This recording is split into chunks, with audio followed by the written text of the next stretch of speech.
Baik, Bapak Ibu narasumber, ya Pak Rolo, Pak Petrus, Pak Daniel yang sudah ada. Kami menunggu Pak Ketua, teman-teman jurnalis dari berbagai media yang telah bergabung pada siang hari ini. Ya. Terima kasih untuk memenuhi undangan kami pada press conference yang akan dilakukan ya, terkait dengan apa yang baru saja terjadi. Nah, kami dari PGI sendiri, Persekutuan Gereja-Gereja di Indonesia, yang mengambil inisiatif bersama dengan para pelayan hamba Tuhan, pimpinan gereja di Tanah Papua, untuk mengajak teman-teman jurnalis ada dalam satu press conference pada siang ini terkait dengan pembunuhan pendeta Yeremia Senambani, ya, seorang hamba Tuhan yang sangat dihormati di daerah pelayanannya di Klasis Hitadipa, Kabupaten Intan Jaya, pada Sabtu 19 September 2020. Beliau adalah pelayan dari Sinode Gereja Kemah Injil Indonesia, GKII. Ya, karena itu ada pimpinan Sinode GKII, ada juga Pak Petrus ya dari Ketua Sinode Wilayah pada siang hari ini. Nah, kami ketika berita itu muncul dan menerima informasi dari teman-teman di Papua, ya kami melihat kemudian berkembang dua alur informasi. Yang satu ya menaruh dugaan keras bahwa aparat keamanan dari TNI menjadi pelaku dalam peristiwa itu. Kemudian klarifikasi dilakukan dan di blow up oleh berbagai media bahwa KKB ya yang menjadi pelaku. Nah, kami dari PGI membuat surat ke Presiden, ke Panglima TNI, ke Kapolri, meminta disikapi dengan sangat serius peristiwa ini karena bukan baru sekali pendeta yang terbantai di Tanah Papua. Dan ini harus jadi momentum bagi penyelesaian berbagai kasus pelanggaran HAM yang telah mengakibatkan korban baik warga sipil di Papua tetapi juga aparat TNI Polri. Ya, tekad kami darah tidak boleh terus tertumpah di Tanah Papua dan kita minta Presiden sebagai pemegang otoritas tertinggi untuk mengambil sikap. Membentuk tim investigasi independen dan juga melibatkan gereja dan juga lembaga-lembaga masyarakat terkait lainnya. Nah, siang hari ini kami mengajak bersama kami Ketua Sinode GKII, Pendeta Dr. Daniel Ronda yang sudah ada. Selamat siang Pak Pendeta. Kemudian Ketua Sinode Wilayah GKII Papua, Pendeta Petrus Boniadone juga sudah ada bersama kita. Kemudian Ketua BPA Sinode GKI Tanah Papua sudah bergabung saat ini, Pendeta Andrikus Mofu yang lagi sedang berada di Sorong dalam kunjungan kerjanya. Selamat siang Pak Mofu. Kemudian Ketua MPH PGI Wilayah Tanah Papua, Pendeta Hizkia Rolo, ya, yang sudah dari awal tadi bergabung dengan kita. Selamat siang, Pak Rolo. Nah, bersama sebenarnya pendeta juga ada pendeta Ketua MD dari Gereja Pantekosta di Indonesia, Provinsi Papua, Pendeta Timotius Dawir, tapi saya lihat belum mungkin berhalangan. Jadi kita akan segera mulai saja. Kami akan meminta,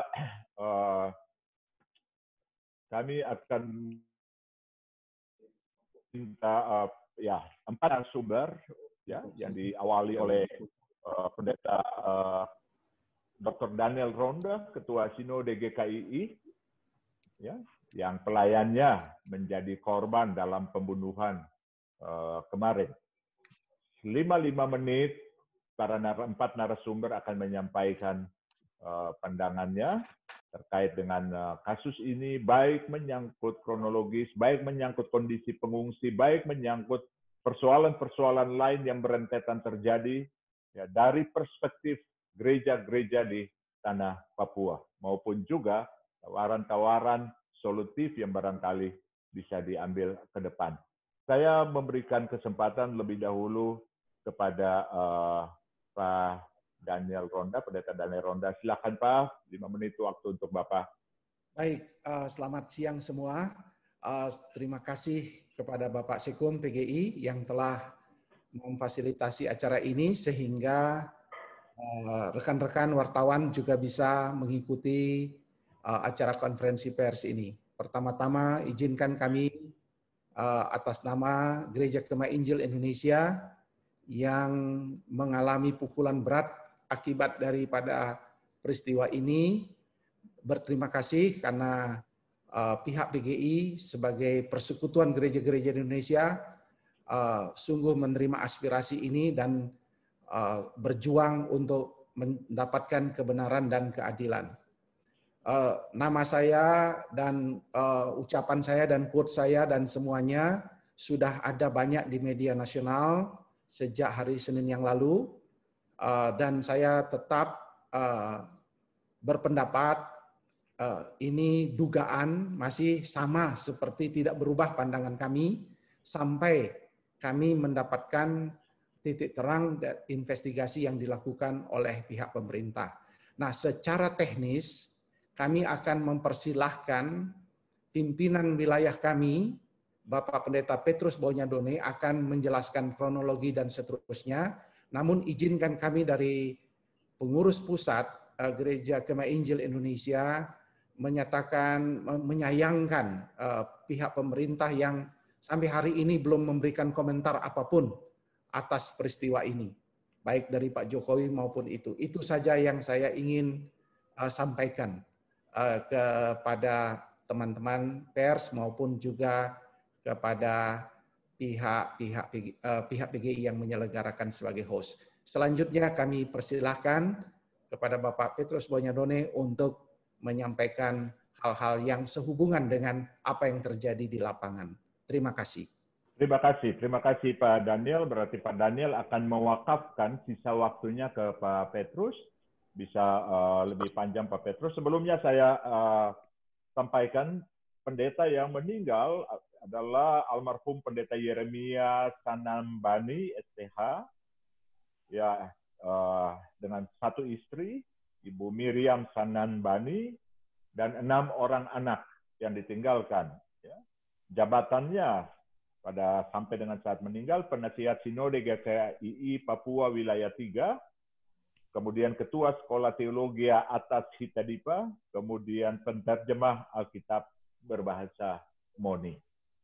Ya, silakan Pak Petrus. Baik, terima kasih Pak Sekum yang terhormat dan semua Bapak dan Ibu, juga untuk semua media. Peristiwa ini cukup membumi ya, dan saya rasa ini banyak sudah kita tahu, tapi saya mungkin mau sampaikan kronologis peristiwa ini terjadi. Itu pada hari Sabtu. Jadi sebelum hari Sabtu itu hari Jumat, hari Kamis kan ada peristiwa di mana seorang anggota TNI itu dibacok, senjatanya dibawa lari. Berdasarkan itu maka hari Jumat itu terjadi penyisiran oleh TNI. Mereka cari dan nggak ketemu. Katanya menurut informasi tidak ada jejak. Jadi ada semacam kecurigaan terhadap warga kami yang ada di Hitadipa. Itu di sana banyak beberapa pendeta dan masyarakat di sana.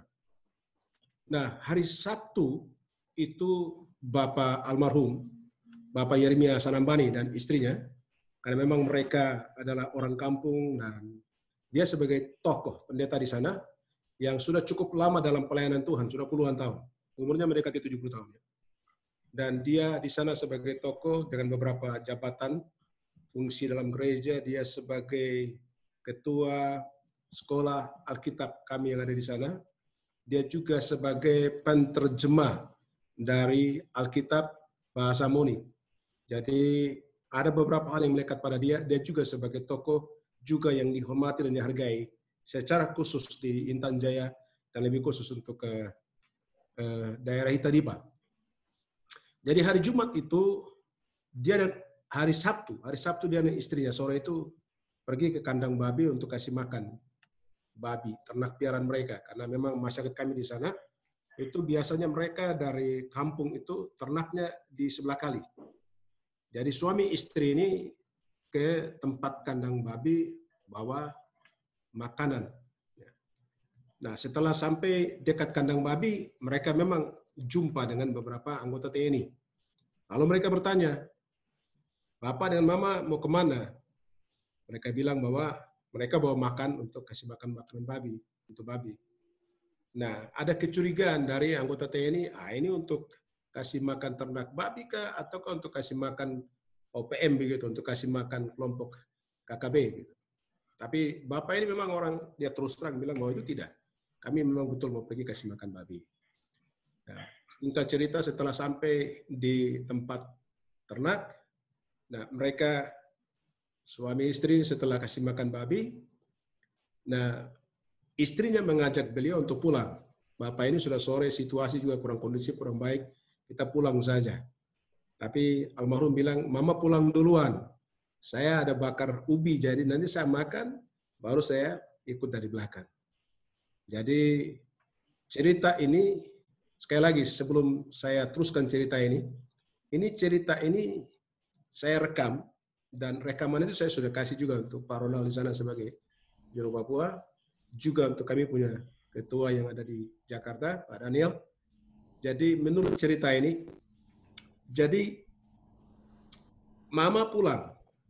Setelah Mama pulang sampai di rumah, itu peristiwa penembakan terjadi sekitar jam 6:15. Ada bunyi tembakan di kandang babi. Jadi Mama dia beritahukan ini kepada beberapa teman pendeta yang ada. Wah, ini bunyi tembakan ini saya curiga, jangan Bapak ditembak. Jadi pendeta-pendeta itu tegur Mama, Ibu almarhum Ibu Sanambani ini. Lalu mereka tegur pendeta ini. Pendeta ini tegur Mama ini, wah ini sudah sore, sudah malam. Kenapa Bapak dan Mama memberanikan diri pergi kasih makan ternak? Situasi kurang bagus gitu. Dan mereka bilang, sudah kami tidak bisa pergi, ini sudah malam, jadi nanti besok. Nah, istrinya, almarhum ini, dia memberanikan diri untuk pergi. Sampai di kandang babi, melihat bahwa Bapak ini tergeletak. Sudah ditembak. Jadi, kata dia kepada istrinya, aduh Mama, saya sudah ditembak. Jadi dia menceritakan bagaimana sampai dia ditembak. Jadi dia, ada anggota yang datang kepada dia, menanyakan, ini kami sudah cari, kami punya teman yang sudah dibacok senjatanya, kami tidak dapat. Kami curiga bahwa ini bapak orang yang ambil. Begitu. Ceritanya seperti itu. Lalu dia sampaikan, wah saya ini orang baik-baik, saya tidak buat seperti itu. Dan katanya dia coba mengangkat tangan bahwa dia tidak melakukan itu. Dan pada saat itu dia ditembak di bahu. Saya belum tahu apakah bahu kiri atau bahu kanan, tapi ceritanya seperti itu. Lalu Mama marah-marah. Dalam arti dia bilang, saya tadi sudah bilang kalau kita udah pulang, peristiwa ini tidak terjadi. Tapi sekarang Bapak sudah ditembak. Bagaimana ini? Jadi dia bilang untuk istrinya, Mama pulang sudah, nanti besok datang baru bawa saya. Nah di saat Mama dia pulang, itu ada 2 ibu dan ada 1 bapak. Biasanya ya masyarakat kami yang ada di sekitar ternak itu mereka kan buat kandang itu kan, oh ini pendeta punya, oh ini pendeta yang ini punya, jadi mereka tidak terlalu jauh.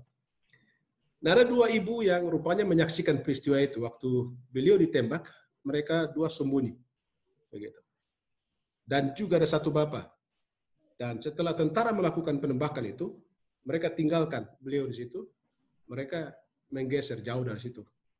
Dan pada saat itu, bapak dan 2 ibu itu, juga yang turut menyaksikan peristiwa itu, menemani beliau. Jadi saat beliau ditembak itu, di sekitar jam 6:15 itu, beliau belum meninggal. Dia masih sempat cerita. Jadi mungkin ada hal-hal lain yang sudah diberitahukan beliau bicara mungkin dalam bahasanya kepada 2 ibu dan 1 bapak. Saya merasa mereka ini adalah saksi kunci.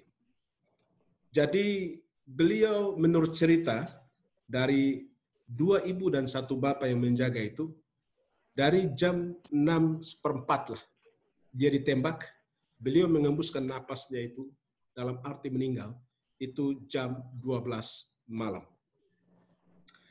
Nah setelah itu, paginya itu hari Minggu,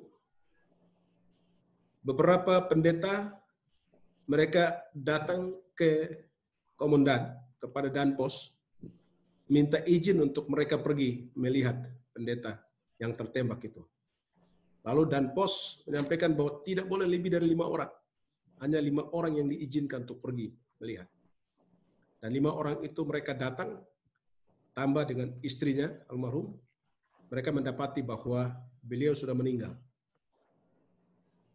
Dan itu seperti apa mengakhiri napas kehidupannya, itu disaksikan oleh 2 ibu dan 1 bapak itu.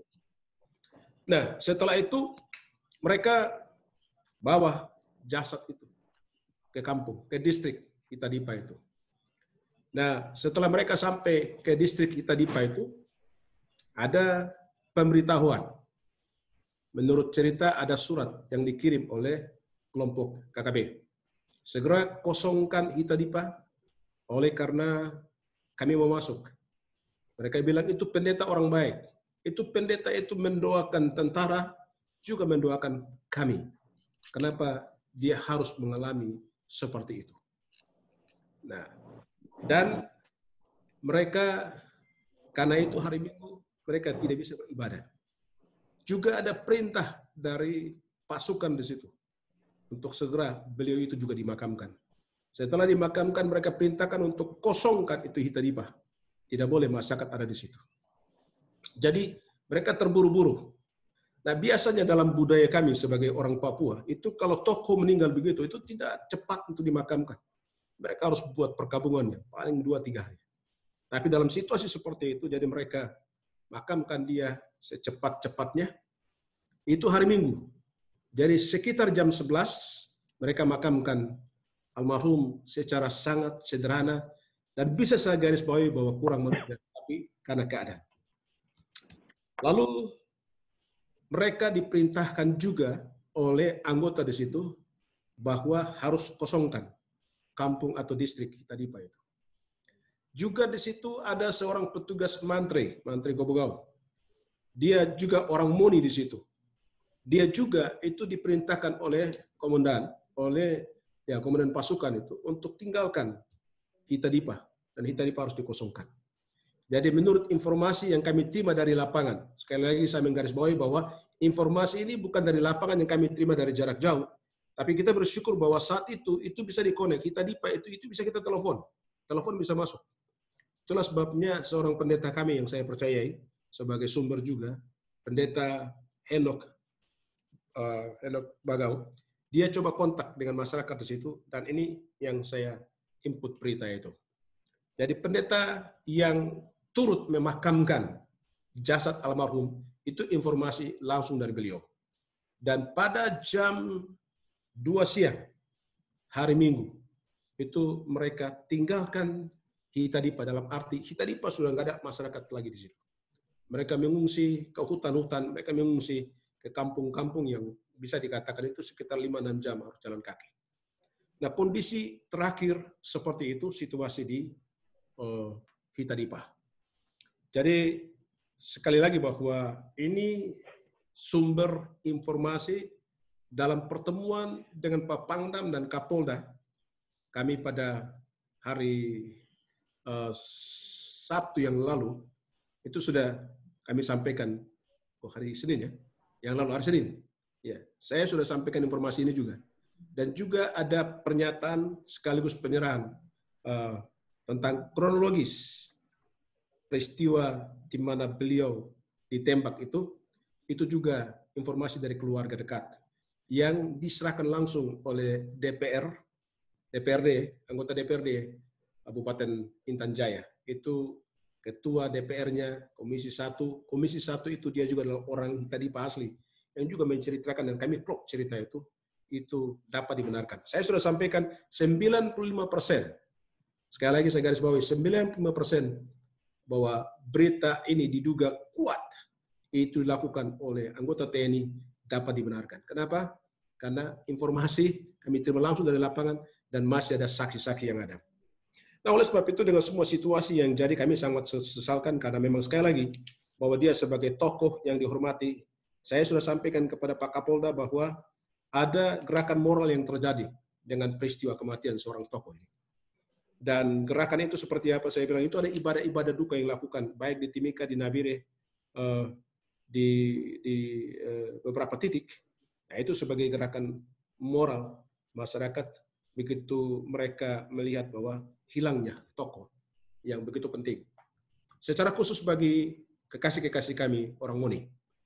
Nah, oleh sebab itu dengan semua peristiwa yang jadi, sangat kami harapkan, terima kasih untuk PGI di pusat yang coba membuka diri, memfasilitasi, kita perlu mengangkat ini ke permukaan sekali lagi. Ini luka yang cukup dalam, yang terus dari waktu ke waktu yang sedang terjadi di Papua. Ini baru peristiwa satu sudah jadi lagi. Saya pikir ini bukan baru kali ini. Tapi ini begitu banyak teriakan dan air mata dari Papua. Oleh sebab itu, yang sangat kami harapkan, yang pertama saya sudah sampaikan bahwa bagaimana supaya situasi Hitadipa itu dikondisikan bisa baik.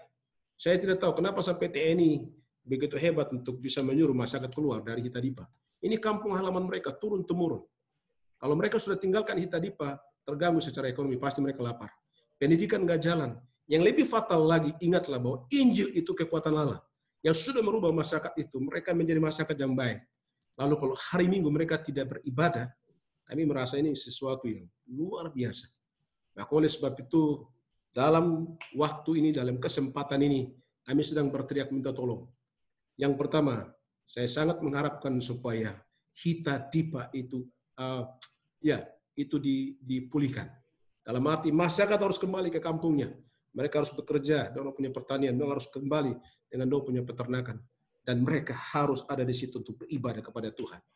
Saya rasa itu hal yang penting sekali yang saya perlu garis bawahi. Dan terima kasih untuk semua teman-teman. Terima kasih untuk dari PGI yang memfasilitasi ini. Saya tentu saja mengharapkan bahwa dengan kita mempublikasikan berita ini, sangat kita harapkan perhatian penuh dari pemerintah. Secara khusus Bapak Presiden, mungkin para kabinet, kalau bisa betul-betul mereka melihat hal ini sebagai sesuatu yang penting. Dengan terjadi hal ini, kami mau supaya kalau bisa mereka datang melihat situasi di Hitadipa itu seperti apa. Mungkin perlu dibentuk. Saya sangat mengharapkan bahwa ini perlu dibentuk tim investigasi secara gabungan atau tim investigasi yang terdiri dari semua pemangku jabatan ada di situ untuk kita bisa turun melihat. Dan sekali lagi Hitadipa perlu dipulihkan. Saya pikir mungkin itu yang saya bisa sampaikan. Sekali lagi terima kasih. Tuhan memberkati. Terima kasih Pendeta Petrus, ya, Ketua Sinode Wilayah dari GKII Wilayah 2 yang telah menyampaikan baik maupun kondisi tentunya sumber informasi yang langsung dari lapangan sebagaimana disampaikan tadi. Saya akan bergeser dan meminta Pendeta Andrikus Pu, ya, sebagai Ketua GKI Tanah Papua, ya, dengan kongregasi terbesar di Papua. Tentunya ini bukan kasus yang baru, ya, tetapi juga sudah beberapa kali terjadi dan ini mendorong gereja-gereja untuk bisa hadir dan berbicara dalam skop yang jauh lebih luas untuk menyelesaikan masalah ini dalam rangkaiannya, termasuk masalah-masalah di Papua. Saya silakan, Mofu. Tolong mikrofonnya belum, Pak. Mikrofon. Ya, sekali lagi terima kasih ya Pak Sekum untuk kesempatan yang diberikan kepada saya. Ya, Bapak-bapak, Ibu, semua saudara yang hadir pada pertemuan ini yang saya hormati dan kasih dalam kasih Tuhan Yesus Kristus.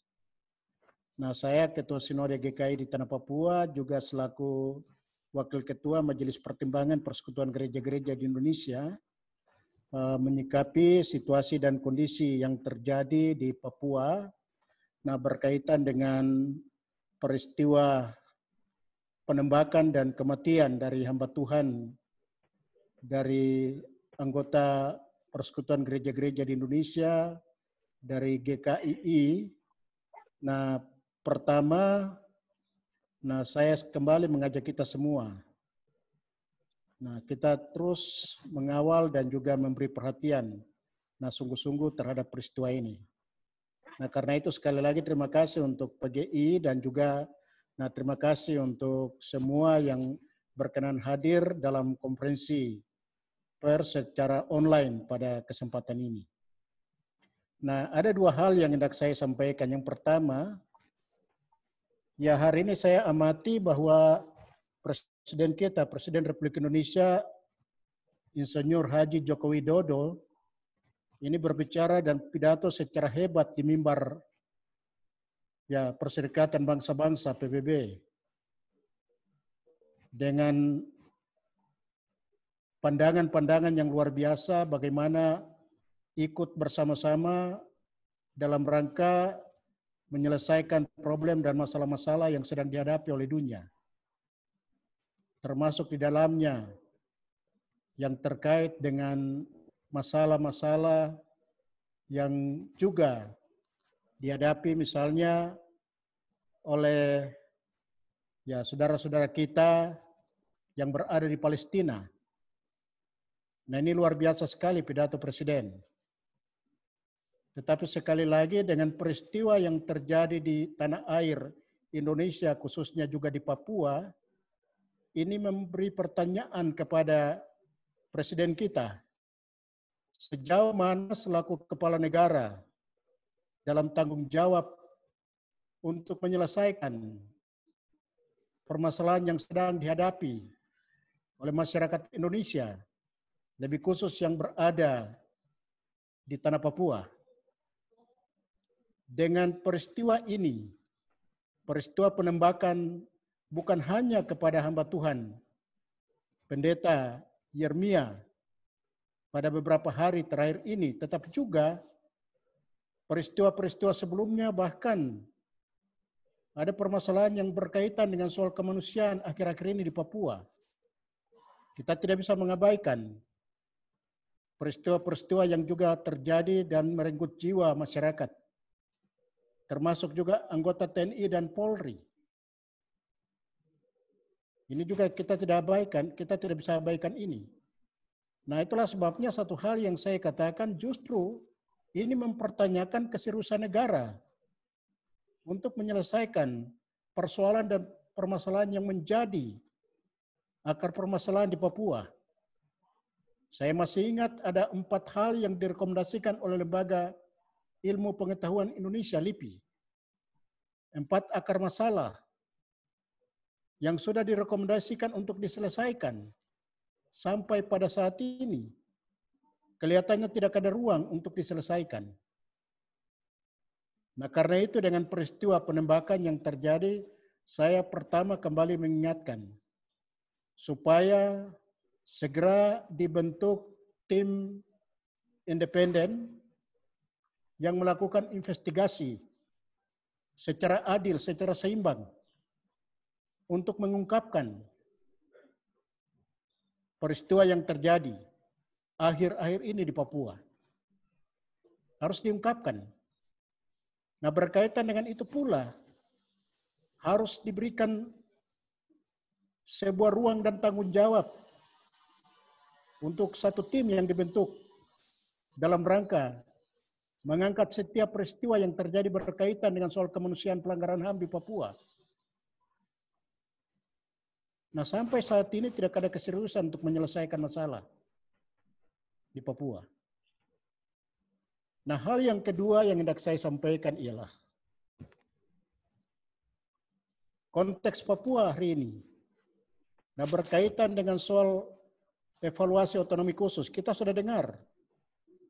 Kita sudah amati, kita sudah lihat apa yang terjadi perkembangan terakhir di Papua. Ada berbagai pro kontra. Bahkan ada berbagai faksi yang telah menyatakan sikap. Dan justru dalam saat-saat seperti ini, saya boleh menggambarkan bahwa ini terjadi ketegangan yang luar biasa di Papua. Maksudnya ialah, kalau Presiden dan juga pemerintah seriusi untuk penyelesaian masalah di Papua termasuk dalam rangka membangun Papua dalam semangat otonomi khusus. Saya berharap sekali lagi meminta kepada Presiden untuk membuka ruang dialog. Membuka ruang untuk semua pihak. Semua komponen yang ada di Papua. Tidak membatasi dalam kelompok-kelompok tertentu. Hari ini sebagaimana yang kita saksikan, ada berbagai rekayasa untuk menghadirkan tokoh-tokoh yang atas nama orang Papua untuk berbicara atas nama Papua. Tetapi sekali lagi, ini tidak pernah akan menyelesaikan masalah di Papua. Nah, karena itu saya mintakan, supaya hal-hal seperti ini perlu diselesaikan dengan baik.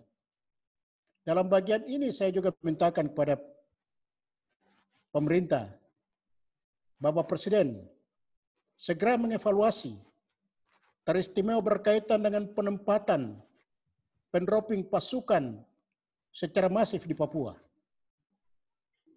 Ini pertanyaan kita, ada apa? Apakah kita kembali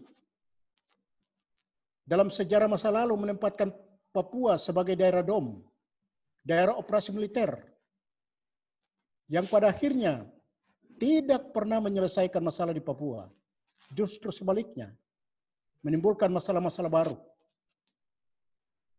Sebagai pimpinan gereja, kami sebenarnya berharap, dan pernah saya sampaikan ini di hadapan Pak Kapolri dan juga Panglima. Kita justru selaku pimpinan gereja, kita berada dalam dua ketegangan yang luar biasa. Kalau hari ini ada hamba Tuhan yang menjadi korban, justru dalam situasi seperti yang saya katakan, kita berada dalam dua ketegangan. Ketika kita tidak bicara atas nama Jakarta, kita dicurigai. Ketika kita terlalu bicara atas nama orang Papua atau bicara tentang keadilan kemanusiaan di Papua, kita justru dicurigai. Karena itu, dua ketegangan ini dari dua belah pihak ini harus diselesaikan. Kita tidak bisa menyelesaikan masalah di Papua dengan langkah-langkah pendekatan operasi militer. Tidak bisa. Sebagai pimpinan umat kami perlu sampaikan. Tadi saya kembali menyampaikan, kalau Presiden hari ini berhasil membuat sehingga ruang sidang PBB semua berdiri dan memberi aplaus, saya pertanyakan apakah hal ini betul-betul dilihat sebagai sebuah hal yang baik, secara khusus berkaitan dengan situasi dan kondisi yang kita hadapi hari ini. Kita sedang mengalami situasi berkaitan dengan pandemi virus corona yang belum terhenti, belum selesai. Banyak masalah. Sekarang peristiwa kematian dan kita di Papua ini sekarang kondisinya semakin masif. Di beberapa kota hari ini terjadi peningkatan yang penderita COVID-19. Karena itu sekali lagi saya mengajak kepada pemerintah pusat melalui Bapak Presiden, sungguh-sungguh secara serius untuk memberi perhatian dalam rangka untuk penyelesaian Papua. Sehingga kita berharap ke depan tidak ada lagi jiwa manusia yang menjadi korban sia-sia. Pak Sekum, demikian itu yang dapat saya sampaikan. Terima kasih untuk perhatiannya, Tuhan memberkati. Shalom. Terima kasih Pak. Shalom Pak Ketua. Terima kasih Pak Pendeta Mohu untuk penyampaiannya. Pak, saya akan meminta Ketua PGI wilayah Papua, wilayah Tanah Papua, ya Pendeta Hizkia Rolo, ya membawahi koordinasi gereja-gereja anggota di wilayah Tanah Papua, gereja-gereja anggota PGI, maupun juga ada beberapa yang tidak gereja anggota PGI dalam koordinasi pelayanannya. Pak Rolo, silakan ya bagaimana koordinasi gereja-gereja, dan ini dilihat sebagai simpul konsolidasi peristiwa ini menjadi momentum konsolidasi gereja-gereja. Apakah ada sikap bersama atau percakapan bersama untuk menyikapi ini sebagai bagian dari pergumulan menyeluruh gereja-gereja di Tanah Papua, tetapi juga masyarakat Papua dari semua segmen. Silakan Pak Rolo. Terima kasih Pak Manuputi, Pak Sekum yang Tuhan berkati.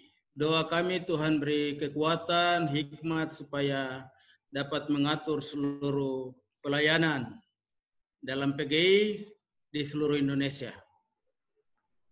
Ya, untuk para wartawan yang terlibat dalam telekonferensi hari ini, saya Pendeta Hizkia Rolo, Wakil Ketua Sinode Gereja Kristen Injili di Tanah Papua, dan juga dari 6 sinode yang ada di wilayah Papua, mereka menyatukan hati, memilih dan menetapkan saya atas rekomendasi Ketua Sinode GKI Pendeta Andrikus Mofu sebagai Ketua MPH PGI wilayah Papua. Mencermati situasi dan kondisi yang terjadi saat ini di wilayah pelayanan dari GKII yang adalah salah satu bagian atau anggota dari Persekutuan Gereja-Gereja di Indonesia. Oleh sebab itu kita tidak pernah tinggal diam.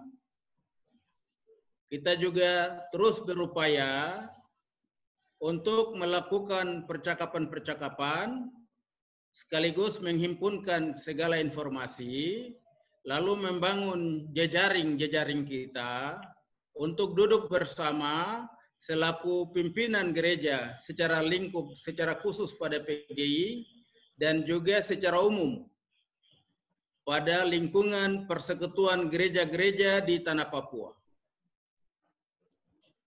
Semalam saya sudah sampaikan bagaimana perasaan hati kami yang gundah karena berbagai macam tekanan, berbagai macam situasi yang kami hadapi dan alami. Tadi malam Pak Manuputi sebagai Sekum sudah mendengar apa yang saya kemukakan ya, bahwa pertanyaan saya dan juga pertanyaan kami anak-anak Papua, apa maksud integrasi Papua ke dalam Negara Kesatuan Republik Indonesia? Ini masalah besar sekali, masalah utama. Apakah dengan berintegrasinya Papua ke dalam Negara Kesatuan Republik Indonesia, maka terjadi pembangunan, kami mendapatkan kasih sayang, kami mendapatkan kehormatan, kami mendapatkan hal-hal yang kami harap kami bisa miliki. Tetapi kalau dengan integrasi dan kami mendapatkan perlakuan seperti ini berarti seperti Ketua Sinode GKI tadi bertanya, kami perlu juga bertanya, apa maksud sebenarnya integrasi ini bagi kami? Supaya oleh negara membuka ruang bagi kami untuk melakukan percakapan-percakapan. Jadi dengan kematian hamba Tuhan Pendeta Yermias ini, tadi malam juga Pak Ketum sudah sampaikan bahwa ini yang terakhir, dan Ketua Sinode kita bilang ini bukan terakhir. Bagi saya tidak juga. Karena 1-2 hari setelah Pendeta Yermias meninggal, lalu terjadi lagi kematian pendeta di Nabire. Pak Sekum yang saya hormati, kalau seorang gembala itu mati atau jatuh, itu otomatis domba-dombanya akan kocar-kacir itu. Ini kan domba-domba itu, mereka mendengar suara gembalanya dan mengikuti gembalanya. Tapi gembalanya ketika dikorbankan atau mati, itu kami punya bayangan bahwa domba-domba pasti akan tercerai-berai. Nah, disinilah tugas saya selaku Ketua MPH PGI wilayah Papua. Saya tadi malam sudah berjanji untuk Pak Ketum, Pak Sekum, dan Ibu Wasekum bahwa saya akan melakukan percakapan dengan pimpinan dari sinode-sinode yang tergabung dalam persekutuan gereja-gereja di Papua. Sehingga kita segera berapat untuk memberikan tanggapan kami selaku pimpinan-pimpinan gereja, atau juga kalau kami nanti perluas dia menjadi lembaga keagamaan atau lembaga keumatan untuk seluruh agama yang ada di Papua, dan kami harus menyurati secara resmi untuk negara dan menanyakan segala hal yang terjadi di Papua ini. Pak Sekum yang saya hormati, kami lagi dipusingkan dengan Otsus, jadi kami lagi berusaha untuk bagaimana menjelaskan Otsus dengan pasal demi pasal sampai dengan keuangan. Ini terjadi faksi seperti Pak Ketua Sinode tadi sampaikan. Kami lagi menjelaskan supaya warga masyarakat, warga jemaat, mereka dapat mengerti, memahami supaya memposisikan diri pada pandangan-pandangan mereka tentang keberlangsungan otonomi khusus di Papua. Kan otonomi khusus ini dihadirkan ke Papua dalam rangka menjawab segala hal yang terjadi. Tapi begitu ditawarkan Otsus kami terima, tetapi di samping itu kami terus mengalami hal-hal yang sepertinya tidak ada jalan keluarnya. Tetapi sebagai gereja kami tetap berdiri pada posisi tengah untuk menjelaskan tentang masalah ini secara baik, masalah Otsus ini. Tapi di tengah-tengah kami menghadapi masalah Otsus, lalu terjadi dengan kematian dari hamba Tuhan Pendeta Yeremias ini. Lalu ini warga jemaat, warga masyarakat, ini nanti pada akhirnya juga tidak percaya kepada kami kalau kita tidak membuat semacam komitmen, semacam pandangan dan pendapat dari pimpinan gereja-gereja, pimpinan sinode-sinode di tanah Papua terhadap keberadaan kami, keberadaan umat kami di atas tanah Papua. Ini akan terjadi masalah besar untuk bangsa dan tanah ini. Oleh sebab itu dengan kasus kematian dari hamba Tuhan Pendeta Yeremias Anambani, ini menjadi sebuah momen baru untuk kita melakukan percakapan-percakapan yang intens, terarah dan terukur, supaya kita dapat menyampaikan pandangan-pandangan, pikiran-pikiran secara bertanggung jawab dan berwibawa dalam suasana pekerjaan kami sebagai hamba Tuhan. Supaya jangan terjadi bola liar di tengah masyarakat. Pak Sekum, saya kasih tahu bahwa dengan peristiwa ini telah terjadi bola liar ini di tengah masyarakat kita. Oleh sebab itu kami sangat berterima kasih dengan perjumpaan kita semalam, lalu kita tiba pada saat ini, supaya kita mencarikan jalan tengah, solusi-solusi yang hendak kita tempuh dalam rangka penyelesaian berbagai macam masalah di Papua. Itulah sebabnya tadi siang saya sudah menghubungi Sekretaris Umum dari Persekutuan Gereja-Gereja di Tanah Papua. Juga saya menghubungi Ikatan Pendeta Indonesia untuk kami bersatu padu dengan menghimpunkan sebagaimana yang tadi malam Pak Ketua Sinode sampaikan. Kita juga kumpulkan akademisi, lalu kita lakukan percakapan yang terarah dan terukur, kita membuat analisa-analisa kita, dan kita sampaikan ke berbagai pihak di negara ini. Supaya kami jangan dipandang sebelah mata, Pak Sekum. Saya ini masalah Papua ini masalah yang sangat riskan sekali. Oleh sebab itu, usul konkret dari Ketua Sinode GKI, sebagai Wakil Ketua Majelis Pertimbangan, saya sebagai Ketua MPH PGI Wilayah Papua, kami tetap ada dalam satu koridor dengan PGI Pusat untuk melakukan tindakan-tindakan yang baik untuk menolong masyarakat yang sementara ini di wilayahnya Pak Done dan juga Pak Daniel. Ini wilayah dari Kingmi. Tapi itu bukan berarti karena wilayah Kingmi kami yang lain tinggal diam. Tidak, Pak. Kami ini adalah satu kesatuan hamba-hamba Tuhan. Dan kami akan bergerak bersama-sama. Oleh karenanya tadi malam saya sudah tawarkan dan juga Pak Ketua Sinode kita sudah mendengar, Pak Petrus dan juga Pak Daniel, kalau tempat pertemuan di GKI kalau tidak memungkinkan, maka kami dari GKI sebagai gereja yang tertua, sebagai ibu dari semua yang ada di Papua, kami selalu siap, dan Pendeta Dora kami sudah tunjuk untuk bisa menjadi semacam kontak person yang kita lakukan. Itu yang kami sementara lakukan di tempat ini. Jadi tugas saya sebagai Ketua MPH PGI, saya tetap akan lakukan koordinasi dengan pimpinan PGI Pusat untuk bagaimana kita sama-sama memikirkan dan mencarikan solusi yang terbaik bagi berbagai macam masalah yang terjadi di tanah Papua. 4 masalah sudah dikemukakan oleh LIPI, yang dikemukakan tadi juga oleh Ketua Sinode GKI, dan kita mari lakukan percakapan secara baik-baik supaya pembangunan di tanah Papua ini berbangun di atas dasar kemanusiaan dengan penuh cinta kasih. Jangan di atas kekerasan. Pembangunan di tanah Papua di atas dasar kekerasan akan menuju kehancuran.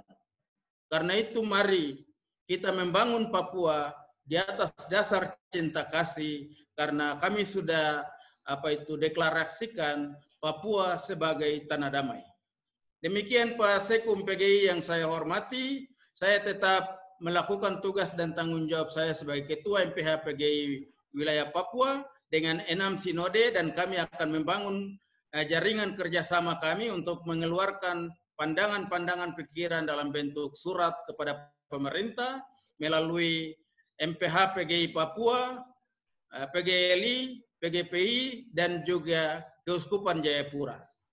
Demikian yang dapat saya sampaikan untuk Pak Sekum, dan itulah tugas-tugas kita untuk 1-2 hari ke depan, supaya jangan kami terlambat bergerak, supaya apa yang bisa kami sampaikan mendapatkan dukungan dari MPH PGI Pusat di Jakarta. Tuhan berkati. Hormat. Terima kasih Pak Rolo. Tentu kita akan bersinergi di dalam network Oikumene, dan PGI akan berdiri bersama-sama dengan teman-teman di Papua terkait dengan kasus ini untuk menyatakan apa yang benar sebenar-benarnya. Saya melihat sudah ada beberapa teman jurnalis yang mengangkat tangan. Tadi yang awal Pak Mas Sugi, kemudian Mas Boy Siahaan. Silakan singkat-singkat saja supaya yang lain dapat giliran juga. Ada pertanyaan juga di chat room. Ada teman dari CNN dan lain-lain. Saya lihat Pak Petrus juga sudah mulai menjawab sebagai orang yang paling dekat di lapangan, di lokasi dengan wilayah ini. Silakan Mas Sugi, dari media mana, dan silakan pertanyaannya. Dibuka mikrofonnya. Ya, saya dari Inspirasi. Dengan penembakan yang terjadi di atas Pak Pendeta Yeremias ini kan cukup melukai bagi umat gitu ya. Apalagi Pak Pendeta ini juga jadi tim penerjemah Alkitab gitu. Mas, untuk boleh bahasa... videonya dikasih hidup, Mas? Ya, boleh videonya, Mas. Kalau bertanya, mohon videonya dikasih hidup ya. Makasih. Boleh. Oke. Silakan. Ya, lanjut. Jadi Pak Pendeta Yeremias ini kan jadi tim penerjemah di LI untuk bahasa Moni ya, di bahasa lokal. Dengan kejadian ini kira-kira dampaknya bagi keberlanjutan ini bagaimana? Juga tadi seperti dibilang oleh Pak Pendeta Hizkia ya, jadi kematian seorang gembala ini akan mencerai-beraikan umat. Apa yang kira-kira yang sudah langkah-langkah dilakukan untuk mengatasi hal ini? Terima kasih. Terima kasih. Saya tambah satu dulu tadi Pak Boy, ya, dari media mana? Boy Tonggar, silakan. Selamat siang, saya Boy Tonggar Siaan dari media projustisia.id, media online. Tadi saya sudah mendengarkan, walaupun telat ya, pertama-tama saya turut berbelasungkawa atas meninggalnya Pendeta Yeremias di Papua ya, karena kasus kematiannya. Saya cukup menarik tadi yang disampaikan terakhir oleh Bapak Pendeta, saya lupa tadi namanya, itu mengenai pertanyaan untuk apa sebenarnya tujuan Papua itu berintegrasi dengan Indonesia begitu.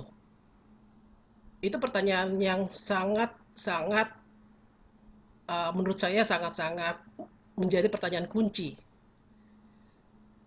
Integrasi itu perlu dipahami oleh setiap rakyat Indonesia, saya pikir, khususnya para pemimpin kita ya, mulai dari presiden atau lembaga-lembaga kenegaraan lainnya, supaya mereka memahami bahwa Papua juga adalah bagian dari Indonesia, seperti itu. Nah, tergelitik oleh kasus-kasus Papua yang tidak pernah terselesaikan puluhan tahun sampai sekarang, udah berganti presiden dari Soeharto sampai Pak Jokowi, sampai sekarang kasus-kasus Papua masih mencuat dan makin parah. Saya sebagai bagian dari rakyat Indonesia merasa prihatin juga dengan kondisi seperti ini. Pertanyaan saya adalah... Pertanyaannya, Mas. Pertanyaannya ya, langsung aja. Ya, langsung aja, Pak. Ya. Pertanyaan saya adalah, apakah terbersit dari gereja-gereja di Papua atau orang-orang Kristen, umat Kristen di Papua dan juga umat Katolik di Papua, disintegrasi dari Republik Indonesia? Karena kalau kayak begini nggak terselesaikan masalah ini, lebih baik disintegrasi aja seperti itu. Oke, Mas. Poinnya sudah. Ya, itu aja, Pak. Sudah disampaikannya, cukup ya, supaya yang lain juga bisa masuk. Teman-teman, saya minta supaya kita langsung pada pokok pertanyaannya, ya, jangan ada ulasan lagi. Nah, kemudian saya dua pertanyaan. Saya tambah satu lagi supaya bisa dijawab menyeluruh. Saya ambil dari ruang chat, ya. Tadi di awal ada teman dari CNN, ya. Di Tambunan, di atasnya lagi. Oke. Ya. Silakan Bung Tambunan, langsung aja singkat ke pertanyaannya.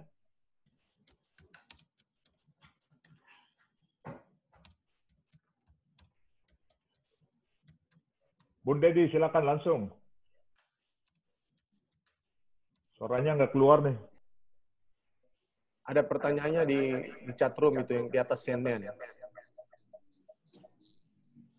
Suaranya Dedi belum keluar.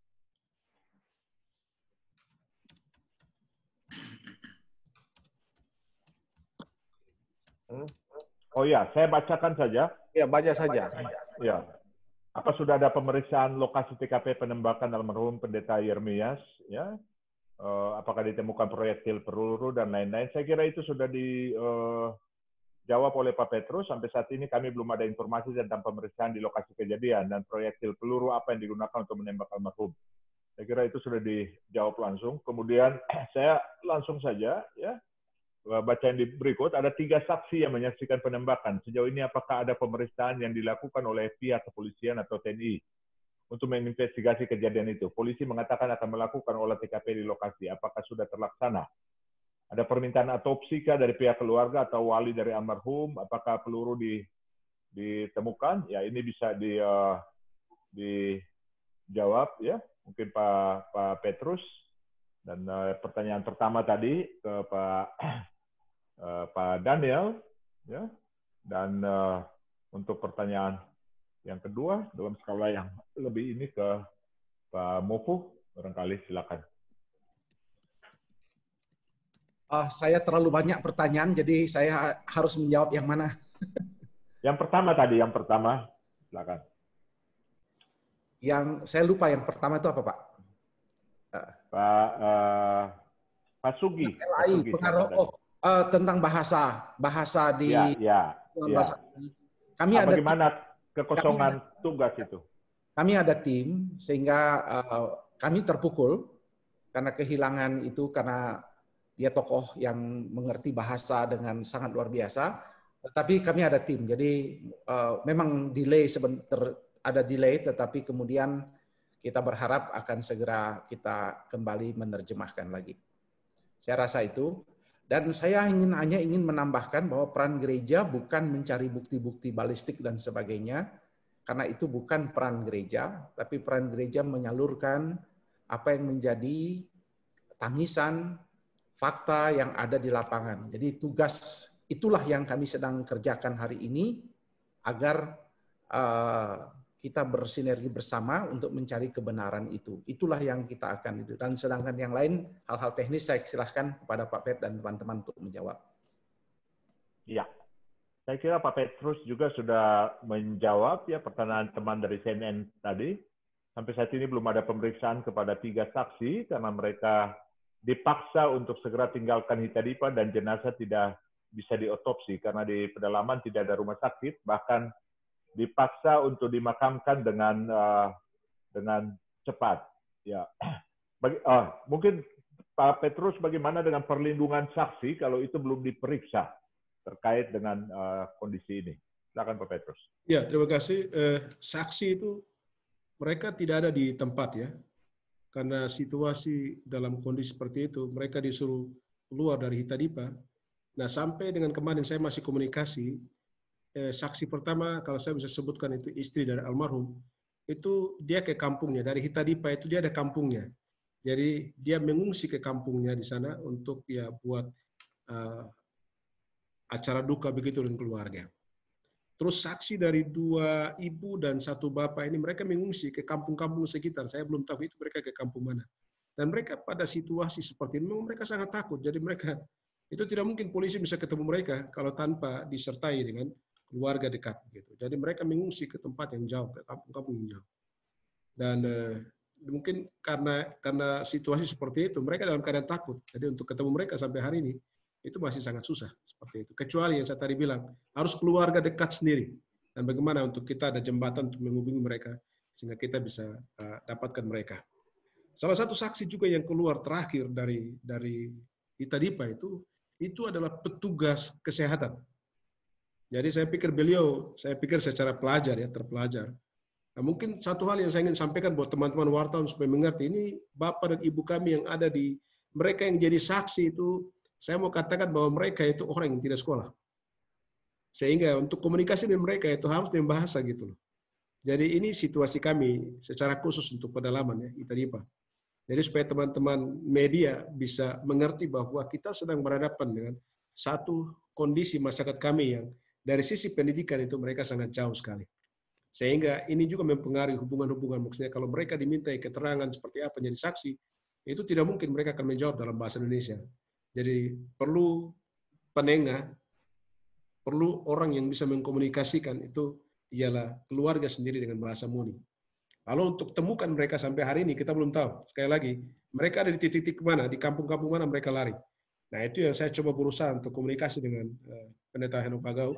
Ya, ini ada pertanyaan. Silakan Pak Mofu dulu. Pak Mofu, barangkali saya bisa tambah satu lagi dari RPK FM.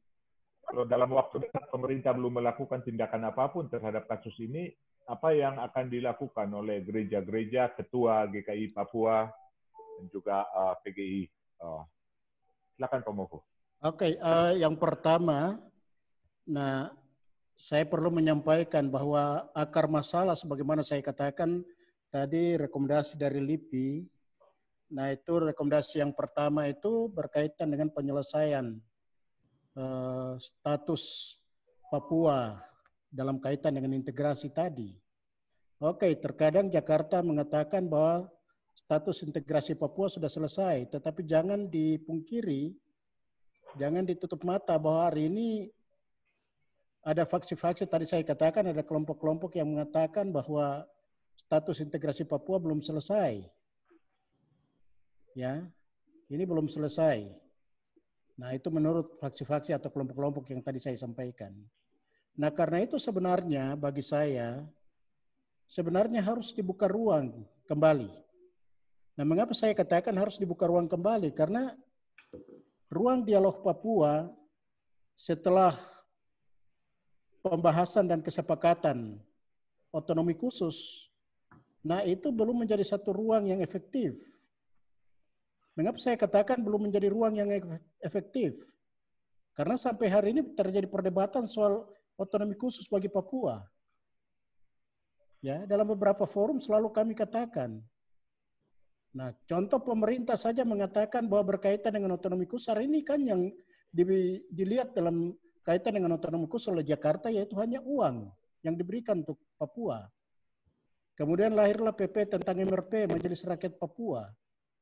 Nah, tetapi sesungguhnya hal-hal yang terkait dengan soal hadirnya otonomi khusus sendiri tidak diselesaikan. Kita ambil contoh berkaitan dengan dibentuknya Komisi KKR. Sampai saat ini tidak selesai. Fakta-fakta tentang peristiwa atau fakta tentang persoalan pelanggaran HAM di Papua tidak pernah diselesaikan. Nah, karena itu sebenarnya inilah juga yang memicu, saya katakan sebagai pemicu, selalu menimbulkan masalah-masalah. Nah, dengan demikian seperti yang pernah diusulkan dan juga diperjuangkan untuk segera dibuka ruang dialog, ya, ruang untuk penyelesaian. Nah, mengapa untuk Aceh pemerintah begitu serius dan bisa diselesaikan? Sebenarnya Aceh punya masalah yang sama sejak awal seperti Papua. Tetapi hari ini ya kita lihat memang ada soal-soal lain, tetapi bagi saya soal politik Aceh sudah selesai. Nah, kenapa tidak ada ruang yang sama? Ya, dilibatkan pihak lain, pihak ketiga. Kalau untuk Aceh harus dilibatkan pihak Helsinki untuk menyelesaikan. Untuk Papua sama sekali tidak dibuka ruang. Nah, tetapi justru sebaliknya, sesuai pengamatan kami sebagai pimpinan umat, pimpinan gereja di sini, justru sebaliknya. Berbagai kepentingan yang terjadi di Papua, soal penguasaan-penguasaan wilayah, soal penguasaan-penguasaan terhadap tambang dan lain sebagainya, ini bagian salah satu menjadi pemicu konflik di Papua. Ya, saya tidak tahu apa yang sekarang terjadi di Intan Jaya. Penduduk di sana harus diungsikan, kemudian dikatakan daerah itu bukan daerah bertuan. Apa maksud dengan pernyataan-pernyataan seperti ini? Karena kita tahu bahwa itu jalur emas. Nah, itulah sebabnya saya katakan ini perlu harus diselesaikan. Jika tidak, saya katakan fakta lain akan membuktikan bahwa soal integrasi terus akan menjadi pertanyaan yang tidak pernah akan selesai dan justru sebaliknya akan memicu dan terus menimbulkan peristiwa-peristiwa lain dan juga akan menimbulkan korban-korban yang berikutnya. Nah, karena itu sebenarnya dimintakan, ya, sekali lagi dimintakan keseriusan kita bersama. Sebagai gereja, baik GKI di Tanah Papua, tetap juga gereja-gereja di Papua, kami terus secara bersama-sama selalu bergumul, terlibat bersama-sama untuk bagaimana menggumuli tetap juga melakukan percakapan dan dialog. Nah, tetapi terkadang pertemuan-pertemuan yang kami laksanakan atau dilaksanakan bersama-sama dengan kami di Papua terbatas pada pejabat-pejabat tertentu. Terkadang datang di Papua dan bertemu dengan kami dan mereka pikir itu sudah selesai. Tetapi ruang sesungguhnya kita duduk sebagai pemerintah bersama-sama, ya. Mungkin saya berharap Presiden bisa mendengar ini ke depan supaya membuka ruang dialog untuk dibicarakan. Presiden dengan gagasan untuk dialog sektoral itu hanya sebuah ide yang sampai saat ini tidak pernah dibuka, ya. Diminta untuk hanya bisa kita dialog tentang dialog sektoral, tidak pernah dibuka ruang dialog sektoral sekalipun. Nah, karena itu sekali lagi saya perlu menyampaikan ini dan sebagai gereja kami tidak mau dan tidak pernah berharap akan terjadi peristiwa-peristiwa yang terus mendukacitakan kita semua secara khusus, masyarakat yang hidup dan berada di Tanah Papua. Itu dari saya demikian, Pak Sekum. Terima kasih Pak Pendeta Mofu. Ada satu pertanyaan yang saya mau minta Pak Rolo, ya Pendeta Rolo, ya, dari Augusti da Costa dari Reuters. bagaimana kalau penegakan keadilan, gereja-gereja mendorong penegakan keadilan selama ini kalau pelaku kekerasan dari aparat selalu kebal hukum, ya, atau impunitas. Bagaimana konsistensi gereja-gereja dan strateginya untuk mendorong penegakan keadilan, terutama kait dengan kasus yang seperti ini, jika harus berhadapan-hadapan seperti itu. Silakan Pak Rolo. Terima kasih Pak Sekum. Ya, dalam situasi dan kondisi yang kita alami hari ini dengan kematian Pak Yermias dan beberapa kasus seperti ini, kami kadang juga mengalami masalah dengan penyelesaian kasus. Kalau sampai penyelesaian kasus itu tidak terjadi, yang kami khawatirkan itu pertanyaan seperti yang tadi saya sampaikan terdahulu. Mengapa ada integrasi? Kalau ada integrasi, itu berarti harus ada kemauan baik dari bangsa dan negara untuk menyelesaikan kasus-kasus yang ada di Papua, supaya kami di Papua, anak-anak Papua, masih merasa bahwa kami dihormati, kami dihargai, kami adalah bagian yang tak terpisahkan dari bangsa dan negara. Tetapi kalau kasus-kasus yang terjadi, lalu yang kami sampaikan dengan data-data, dengan fakta, lalu sampai pada akhirnya keputusan di pengadilan, kami tidak mendapatkan kepuasan dari masyarakat. Terkadang membuat sehingga kami terus bertanya, apa maksud ini integrasi ini? Itulah sebabnya Pak Sekum yang saya hormati, dasar pertanyaan kami itu sekaligus untuk meminta perhatian serius dari bangsa dan negara terhadap berbagai macam masalah yang terjadi di Papua. Supaya jangan kami dilihat bagian yang dipaksakan masuk ke dalam, padahal ini adalah bagian dari satu kesatuan bangsa dan negara, dan ini tugas negara sebenarnya. Dengan begitu tidak membuat kami yang tidak bekerja di bidang hukum dan HAM. Kami ini kan pendeta yang melayani umat.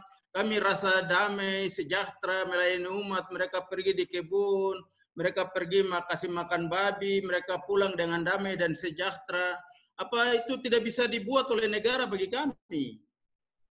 Itu kan permintaan-permintaan kami, sehingga tidak perlu ada kasus-kasus seperti ini. Kalau tidak ada kasus seperti ini, tidak ada juga pertanyaan kami. Apa sebenarnya dengan integrasi ini, tidak perlu juga ada pertanyaan seperti ini. Oleh sebab itu, Pak Sekum, jawaban saya itu, kalau integrasi Papua ke dalam NKRI, diikut sertakan dengan perhatian yang menyeluruh, ada tindakan kasih sayang, apa yang dilakukan buat kami sama dengan daerah lain, saya pikir proses-proses peradilan akan berlangsung secara bertanggung jawab. Sehingga kami tidak perlu mempertanyakan negara, kami tidak perlu lagi menyaksikan tanggung jawab negara terhadap keberadaan kami sebagai warga negara. Ini kan pertanyaan warga negara, Pak Sekum. Pertanyaan warga negara terhadap negara tentang status dia dalam negara. Itu yang kami minta. Bagaimana saya sebagai warga negara Indonesia, status saya sebagai warga negara, dan hak-hak politik saya sebagai warga negara di mana? Ketika masalah ini terjadi, itu yang kami minta selaku gereja. Supaya kami cukup bekerja pada wilayah tanggung jawab kami di gereja saja, berdoa, menuntun umat, hidup dalam damai dan sejahtera, melihat orang lain sebagai saudara, tidak melihat dia sebagai musuh, apalagi aparat pemerintah yang datang untuk membangun kami sambut dan kasih sayang, pembangunan di tanah Papua bertumbuh dan berkembang, orang tidak lihat tentara dan polisi menjadi takut, itu kan hal-hal yang tidak penting. Yang harus dibangun itu kita lihat tentara dan polisi datang ke Papua, kita sambut dan sukacita. Pak Presiden datang atau siapa saja datang, kita sambut karena kami merasa bahwa bagian dari Indonesia. Karena kami sebagai warga negara memiliki hak politik negara, oleh karenanya negara juga harus memperhatikan kami. Jangan sampai kami balik bertanya pada negara lagi, itu kan tidak bagus. Nah, ini tugas kami selaku gereja. Kami akan tetap lakukan apapun sesuai dengan tugas panggilan kami. Tidak sekedar berkhotbah. Pak Sekum, hari ini kami sudah mau tinggalkan mimbar-mimbar gereja dan kami mau turun ke tengah masyarakat untuk berdiri bersama-sama masyarakat dalam penderitaan masyarakat, dan kami mau maju sama-sama untuk membela hak-hak kami di Papua, di dalam NKRI. Itu saja yang kami mau lakukan sekarang ini. Oleh sebab itu dengan peristiwa kematian Pak Yeremias, lalu kami harus membentuk satu kolaborasi kerjasama dengan semua pimpinan sinode di Papua, maka kami duduk sama-sama dan kita minta Pak Presiden untuk memberikan jawaban yang membuat kami merasa nyaman di dalam pangkuan Republik Indonesia, yang memiliki kedudukan yang sama di depan hukum dan peradilan. Jangan kami sepertinya orang di luar yang datang mau beli peradilan, mau membeli hukum, padahal kami ini warga negara yang harus juga mendapat pembelaan yang sama dalam negara. Begitu Pak Sekum yang saya dapat komentar. Baik, terima kasih. Terima kasih Pak Sekum izin. Pak Sekum izin, ada hal yang saya perlu stressing cepat, karena ini mungkin teman-teman media. Saya ingin sampaikan supaya teman-teman media paham dan mengerti, Hitadipa itu adalah salah satu distrik dari Kabupaten Intan Jaya. Kemudian daerah distrik ini menjadi daerah DOM, daerah operasi militer di situ. Masyarakat sipil atau pegawai negeri atau DPR juga nggak berani masuk ke sana. Ini kan masalah kita ada di situ. Jangankan itu, masyarakat asli di situ yang disuruh keluar. Sangat disayangkan. Jadi teman-teman media harus tangkap bahwa ini menjadi daerah operasi militer.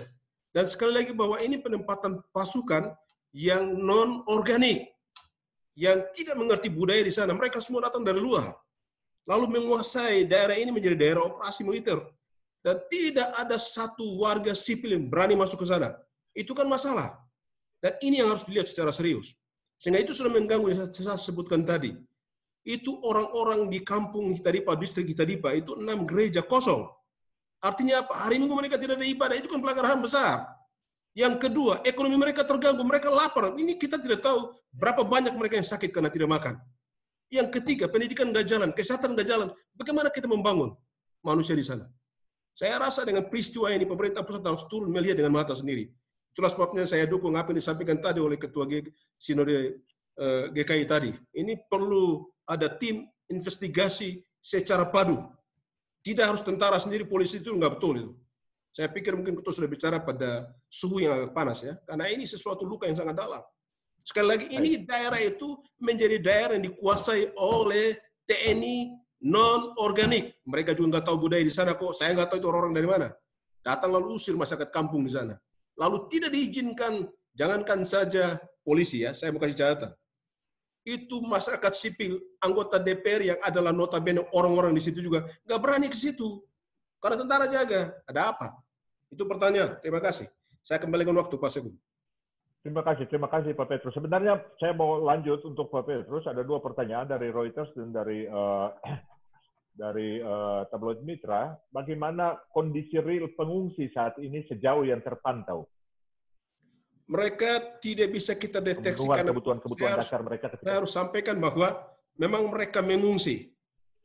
Memang itu saya mau katakan bahwa itu jalan kaki bisa 1 sampai 2 hari ke kampung-kampung sebelah. Paling dekat mungkin 6 jam jalan. Dan harus ingat bahwa itu bukan teman-teman wartawan melihat itu seperti dari Jakarta kok mau ke Bandung kemana. Ini naik gunung turun gunung. Menyeberang, waduh itu hutan rimba. Dari satu kampung ke satu kampung itu kita harus jalan paling 1-2 3 hari. Dan itu sangat susah. Jadi masyarakat ini sudah terbiasa. Sekali lagi, pasti mereka mengungsi jauh. Jadi kalau mau kumpulkan mereka dalam 1-2 hari untuk jadi saksi dari beberapa hal, itu tidak semudah yang kita bayangkan. Jadi itu sekali lagi bahwa mereka sangat jauh dan seperti apa kita bisa mengkomunikasi dengan mereka, itu sangat susah. Tapi ya kita akan upaya sebagai gereja sekali lagi. Saya sangat mengharapkan, saya juga sudah membangun hubungan dengan beberapa teman di situ untuk mereka cari, ini mereka ke kampung-kampung mana. Itu berapa hari jalan untuk dapatkan mereka. Dan memang kami sudah punya komitmen untuk lindungi para saksi supaya tidak terjadi hal yang kita tidak inginkan. Mereka menjadi saksi, kita sudah harapkan bahwa kalau istri dari almarhum kita rencanakan dia akan ke Timika. Kenapa? Karena dia punya 2 anak di sana. Kapan bisa ke sana? Jalan dari mana? Sekali lagi ini kita sedang upayakan. juga saya pikir petugas kesehatan, dia juga sebagai orang terpelajar yang pasti bisa mengerti dan dia bisa menyampaikan juga kepada kita nanti. Dan juga untuk 2 mama dengan 1 bapak yang temani beliau sampai beliau mengembuskan napas yang terakhir, saya belum bisa jamin. Sekali lagi, mereka orang kampung, mereka nggak punya pendidikan sama sekali. Jadi komunikasi kita dengan mereka, tentu kita akan pakai orang kita di situ dalam bahasa Moni, kontak mereka seperti apa, sehingga kita bisa ada informasi yang menolong kita untuk membukakan semua kebenaran ini. Terima kasih, Pak. Terima kasih. Ada pertanyaan dari teman Kompas. Kira-kira 6 gereja itu berapa jumlah total orangnya untuk dapat? Saya memang belum ada informasi dari lapangan langsung. Kalau 6 jemaat kita kasihkan rata-rata saja. Kalau misalnya ada 300 atau 400, itu kita sudah hitung tua muda dengan anak-anak semua. Kita kalikan saja 6, begitu. Ya. Itu kira-kira seperti itu. Karena itu distrik, ya. Distrik. Ya. Terima kasih. Dan distrik itu kosong sekarang ya? Kosong semua. Ya. Baik. Oh, ada Pak Ivan yang angkat tangan. Silakan Pak Ivan.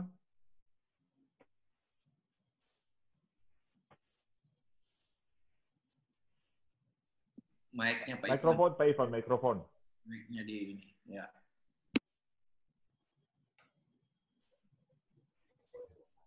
Pertama, mengucapkan bela sungkawa yang begitu teramat dalam atas berpulangnya Bapak Pendeta Yeremia. Saya mengusulkan bagian dari Komisi Hukum PGI, apakah sudah dibentuk suatu tim advokasi di dalam permasalahan hukum tindak pidana ini? Karena penghilangan nyawa seseorang, apalagi itu pemimpin umat, dan ini berlangsung dengan sangat masif, sudah melanggar undang-undang di Republik ini. Baik Undang-Undang Dasar 45, ataupun juga KUHP, serta International Convention of Civil and Political Rights, ya, yang dikonvensi dalam Undang-Undang Nomor 12 Tahun 2005.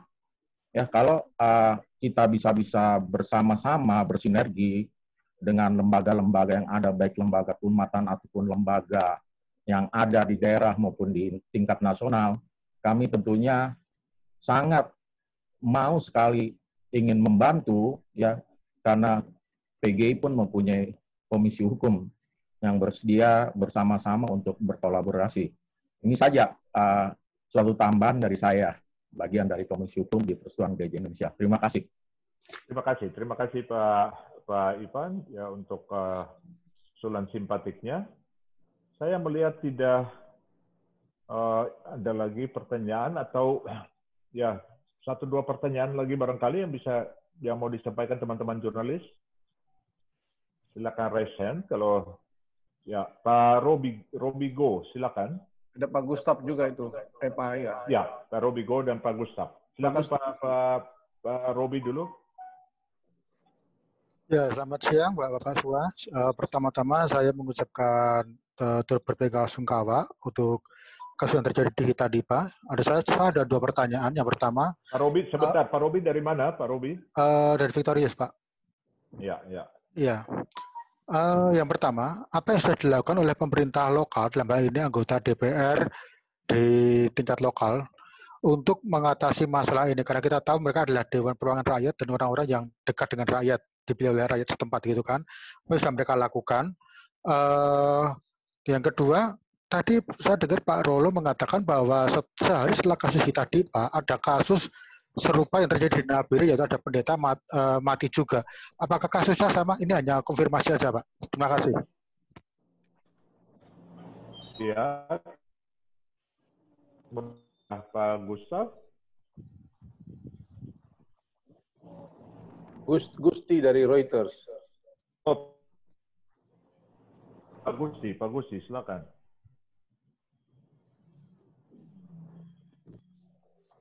Maaf, pas tadi udah dijawab. Terima kasih. Oh, sudah. Kalau begitu silakan langsung saja bisa ke Pak Rolo untuk pertanyaan yang disampaikan tadi. Ya, Pak Sekum, untuk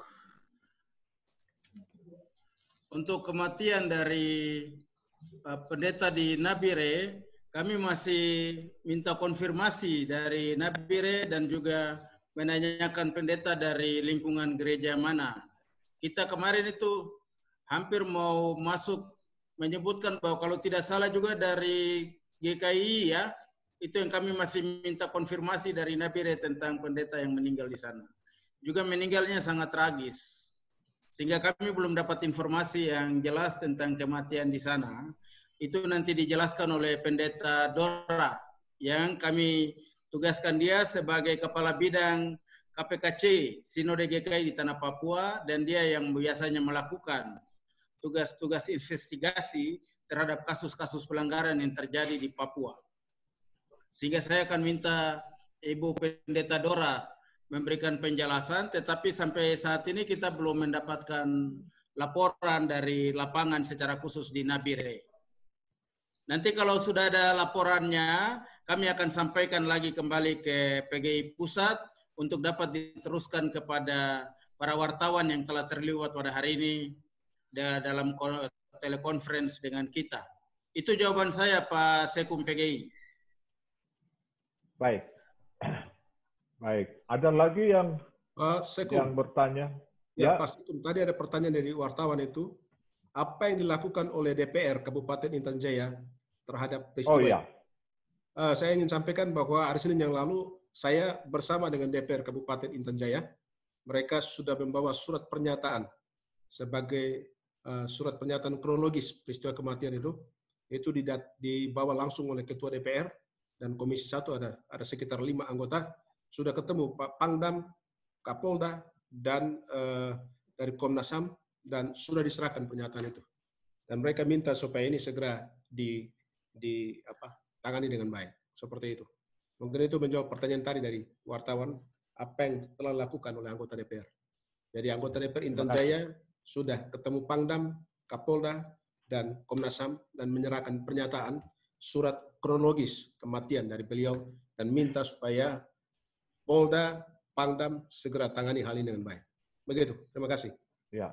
Pak Petrus, ada satu pertanyaan, apakah dalam pertemuan dengan Kapolda dan Pangdam ada ajakan untuk bersama-sama melakukan investigasi? Iya, arahannya begitu. Dari Pak Pangdam sampaikan kalau memang itu terbukti, itu dilakukan oleh anggota TNI, maka itu akan diproses sesuai dengan hukum yang berlaku. Menurut Pak Pangdam, mereka juga dapat perintah dari Jakarta. Kemudian Pak Kapolda juga, jadi mereka sudah sama-sama ada melihat hal ini dan sudah membuat pernyataan siap untuk menindaklanjuti kasus ini dan secara terang benderang akan menyampaikan siapa pelaku penembakan terhadap almarhum ini. Seperti itu. Ya, terima kasih. Ada pertanyaan dari saudara Nick, ya. Nah, ini untuk ke PGI. Selain menyurati Presiden, langkah konkret apa yang akan ditempuh PGI dalam waktu dekat ini? Mengingat belum ada respons resmi dari pemerintah. Ya. Baik, saya langsung jawab aja. Terima kasih, Bung Nick. Ya.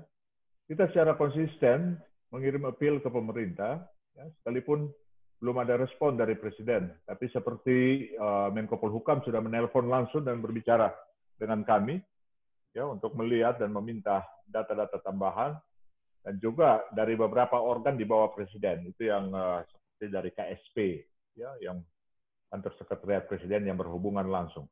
Nah, kita mendorong terus proses, dan oleh karena itu hari ini kita mengajak untuk press conference secara terbuka, ya, supaya tidak ada simpang siur data, berkeliweran data yang bisa lewat jalan belakang dan lain-lain. Gereja-gereja bicara secara terbuka dari Papua, dan juga segmen-segmen masyarakat yang bisa bicara secara terbuka. Karena kita tahu persis bahwa akan sangat banyak tim investigasi yang turun, baik yang resmi dari pemerintah maupun dari LSM dan sebagainya.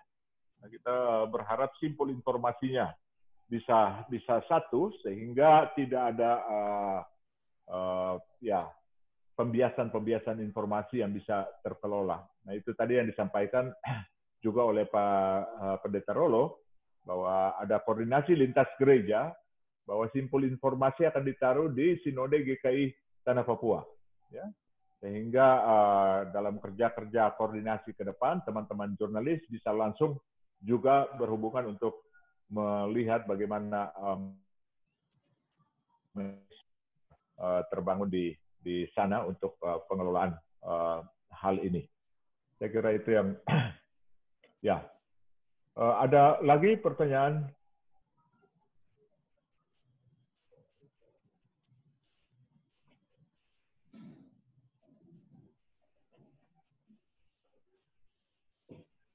Ya, ada pertanyaan. Saya dengar pemerintah daerah Kabupaten Intan Jaya tidak ada di tempat, benarkah? Itu sangat benar. Karena sejak peristiwa setelah adanya pergantian kepemimpinan di situ, sebenarnya dari yang lama itu memang ada situasi yang kurang kondusif di Intan Jaya Kabupaten. Itulah sebabnya Pak Bupati selama ini lebih banyak dari Nabire, juga wakil, dan juga anggota dewan. Mereka terpencar karena kantor pemerintah di sana terus dengan DPR itu kan dibakar beberapa waktu yang lalu. Saya rasa mungkin itu jawaban untuk menjawab pertanyaan tadi. Bahwa pemerintah memang, khususnya pemerintah Kabupaten Intan Jaya kurang kondusif dengan situasi beberapa waktu yang lalu. Ada kantor pemerintah yang dibakar, kantor KPU yang dibakar, dan itu juga menimbulkan hal ya. Sehingga kantor pemerintah sudah seperti bupati dan wakil bupati, DPR, bahkan juga aparat pemerintah pegawai negeri sipil, banyak mereka kembali ada di daerah-daerah mereka sendiri. Dan mungkin ada beberapa yang ada di sini, tapi gambaran kasarnya tentang Kabupaten Intan Jaya seperti itu. Terima kasih. Terima kasih Pak Petrus, teman-teman. Bapak narasumber, kita sudah hampir 2 jam. Saya pikir kita akan mengakhiri percakapan ini. Ya, saya akan meminta statement akhir dari 4 narasumber. Dan selebihnya kita akan membangun konsolidasi dan koordinasi karena seperti disampaikan tadi bahwa gereja-gereja melihat ini sebagai momentum konsolidasi yang harus dikelola dengan sungguh-sungguh.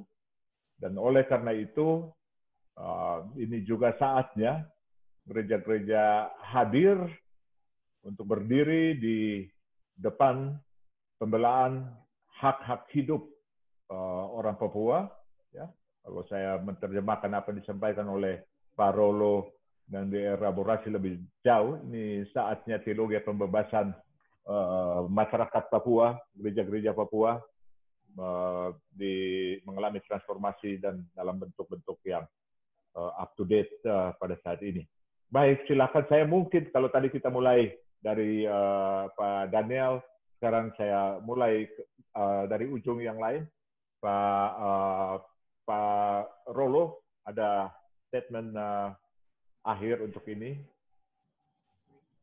Pendeta Rolo, silakan. Saya punya statement hanya satu saja. Mari kita memberi perhatian dalam tindakan humanis kemanusiaan, baik secara nasional maupun di wilayah Papua. Karena kami semua adalah satu kesatuan, anak bangsa yang harus kami sama-sama membangun, sama-sama membangun cinta kasih, persekutuan dan persaudaraan, supaya nilai dan citra kemanusiaan kita itu benar-benar kita perlihatkan di tengah-tengah bangsa dan negara. Itu suara kami sebagai pemimpin PGI wilayah di tanah Papua. Mari kita membangun, merajuk persekutuan dan persaudaraan dengan tanpa membedakan suku, bangsa, dan agama. Kita adalah satu kesatuan anak bangsa. Maka itu kami juga membutuhkan peradilan yang sama di mata hukum yang sama dalam Republik Indonesia yang kita cintai. Terima kasih Pak Seku. Terima kasih. Kemudian Pak Pendeta Mofu, silakan.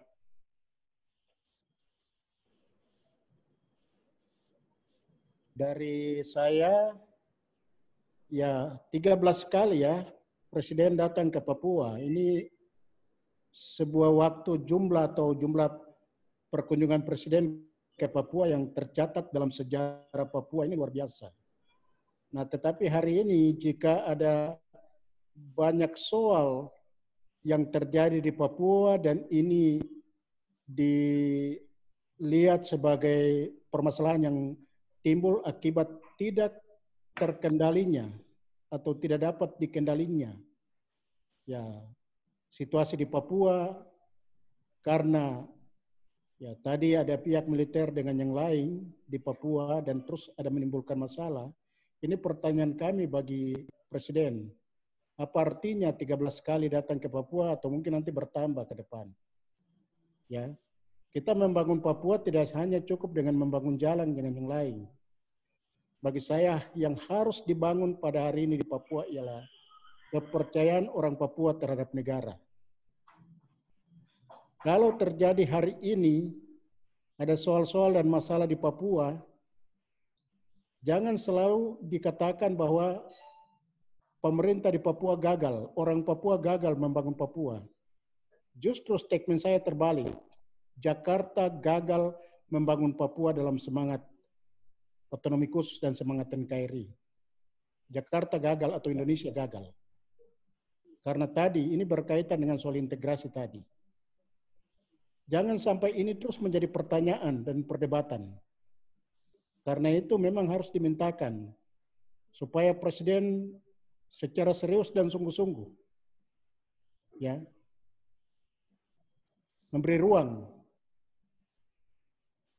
untuk dialog antara masyarakat Papua dan juga negara untuk menyelesaikan setiap akar masalah yang ada di Papua. Terima kasih Pak Sekum, itu yang dapat saya sampaikan. Terima kasih Pak Ketua GKI Tanah Papua. Kemudian Pak Petrus, silakan Pak Petrus. Saya harap dengan perjumpaan kita lewat media ini, kita ada langkah-langkah konkret. Harapan saya sebagai Ketua Gereja Indonesia untuk wilayah 1 Papua ini, saya sangat mengharapkan supaya ada solusi yang cepat diambil oleh pemerintah untuk masyarakat kami, masyarakat Citadipa itu kalau bisa mereka kembali ke kampungnya, ke distriknya, supaya kegiatan-kegiatan sosial mereka itu bisa berjalan dengan baik. Mereka punya pertanian, mereka punya peternakan, mereka bisa beribadah. Saya rasa itu harapan. Oleh sebabnya terima kasih untuk perhatian, bahkan terima kasih untuk dukungan secara moral dari semua teman-teman, khusus untuk PGI di pusat, PGI wilayah Papua. Terima kasih, saya beri apresiasi. Terima kasih untuk Pak Pendeta Rolo sebagai PGI wilayah Papua, Pak Ketua Sinode, Pak Mofu, terima kasih. Juga terima kasih untuk Pak Sekum yang memfasilitasi dengan semua media. Dan kiranya kebersamaan ini kita terus mewujudkan untuk menciptakan kami di Papua baik, Indonesia baik, untuk kemuliaan Tuhan. Terima kasih. Terima kasih Pak Petrus. Pak Ketua, Pak Daniel, silakan. Baik, terima kasih.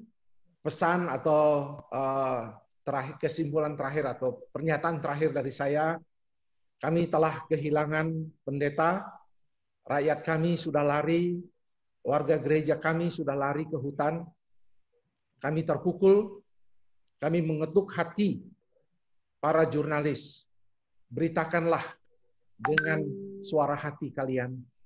Itulah yang saya minta. Banyak simpang siur berita, jadilah influencer yang menggunakan hati nurani. Yang berikutnya, solidaritas rakyat di Papua sudah semakin akan terus membesar. Kami berharap pemerintah pusat tidak memandang remeh hal ini. Terima kasih.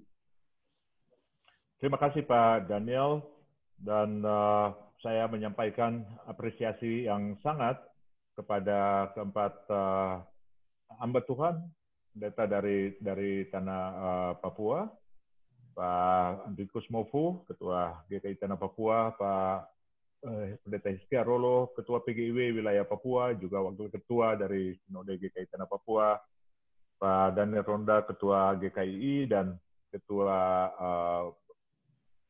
GKI Wilayah, Pendeta Petrus yang sudah bergabung bersama kami. Sebagaimana yang disampaikan pada bagian akhir garis bawahi oleh Pak Daniel, saya juga menyampaikan apresiasi yang sangat terhadap kehadiran teman-teman jurnalis.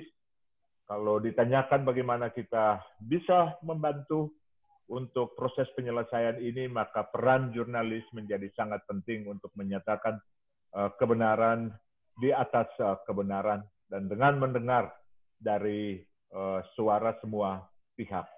Kami di PGI menaruh perhatian sangat serius terhadap masalah Papua. Oleh karena itu ada Des Papua yang dibentuk khusus, ada Biro Papua di PGI yang memberikan konsentrasi penuh kepada masalah-masalah yang di Papua. Ada juga Komisi Papua yang diisi oleh para expert Papua yang juga bergabung dan memberikan kontribusi dan sumbangan saran bagi PGI di dalam upaya untuk terus mengarusutamakan Papua di dalam kiprah dan pelayanan PGI. Dan kami berharap kita dapat bersinergi setiap saat untuk melihat bagaimana pengembangan kasus ini, tetapi juga masalah-masalah lain yang terjadi di Papua dalam hari-hari ke depan. Besar harapan kami tidak ada lagi darah tertumpah di tanah Papua. Oleh karena itu, mari bersama-sama kita berdiri untuk menyatakan pembelaan terhadap kemanusiaan, teristimewa terkait dengan ini, hak-hak masyarakat yang tinggal, yang hidup, yang mendiami tanah Papua, tanah damai. Tuhan menyertai kita semua. Selamat siang menjelang sore, dan terima kasih. Salam